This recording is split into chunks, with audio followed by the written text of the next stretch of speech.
Hello, my dear students. Today I will teach you passive voice in indefinite. Indefinite means present indefinite, past indefinite, and future indefinite. Passive voice is a very important topic for us. But most of the children, most of the students are known only interchange of the passive voice. Interchange in the active voice, interchange in the passive voice. But what is the practical use of the passive voice?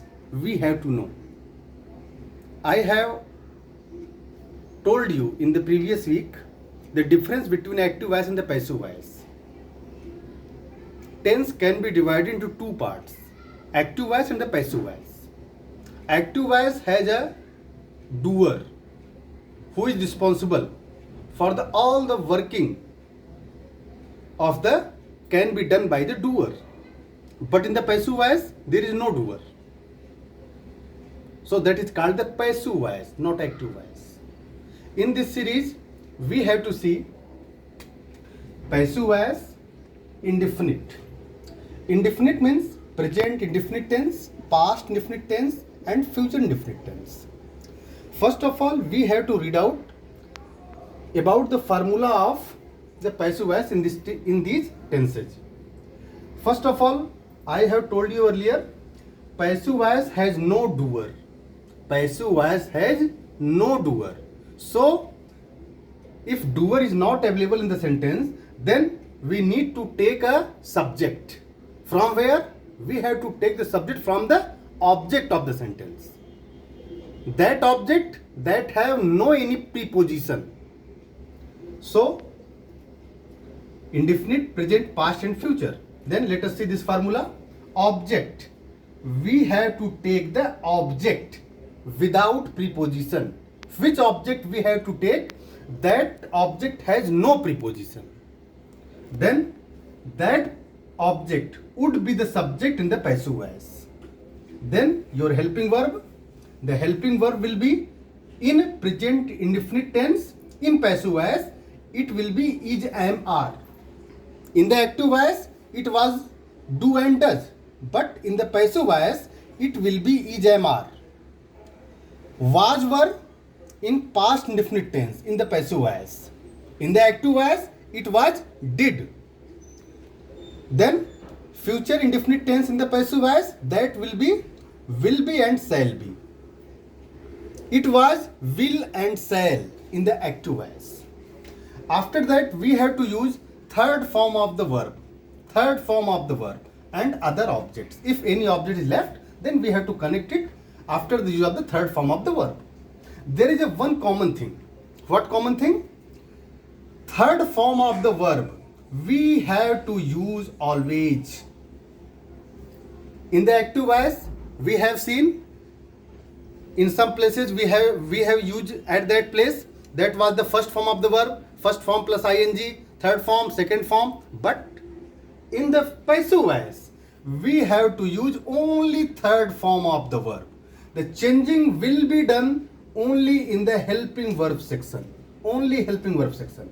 So, if is, am, are has come, that will be present indefinite tense in the passive voice. If was, were, that will be past indefinite tense in the passive voice. If will be, shall be has come, that will be future indefinite tense in passive voice.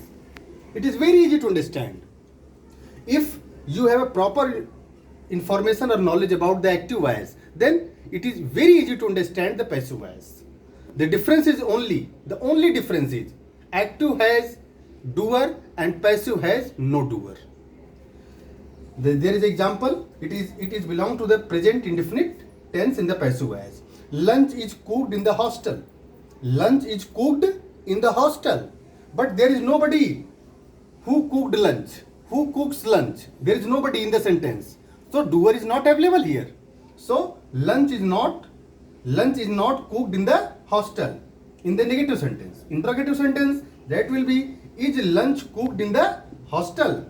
If interrogative second role we enter, how is lunch cooked in the hostel? This example related to the present indefinite tense in passive voice.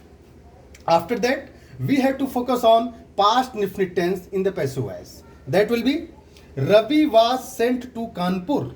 Ravi was sent to Kanpur. There is nobody in the sentence who sent Ravi to Kanpur. There is nobody here. But so if there is no doer available, the sentence will go into the passive voice. So Ravi was sent to Kanpur in the positive sentence. Ravi was not sent to Kanpur. Negative sentence. Interrogative first rule, was Ravi sent to Kanpur?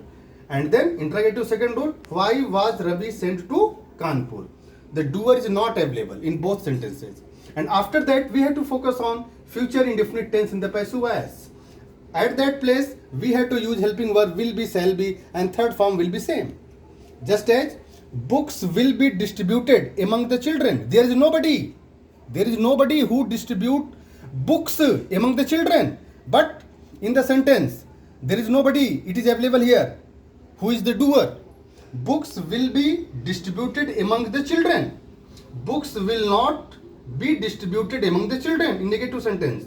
Will books be distributed among the children? Interrogative first rule. In interrogative second, when will books be distributed among the children? It is very easy to understand.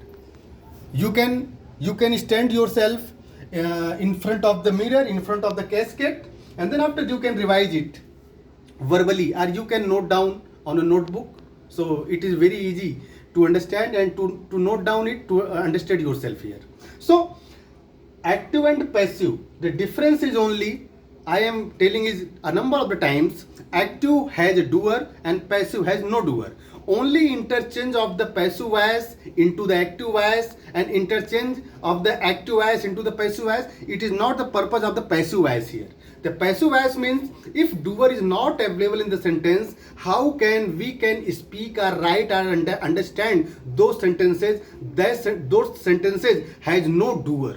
If doer is not, then we have to use a grammatical term passive voice. If doer is available, then we have to use grammatical term active voice.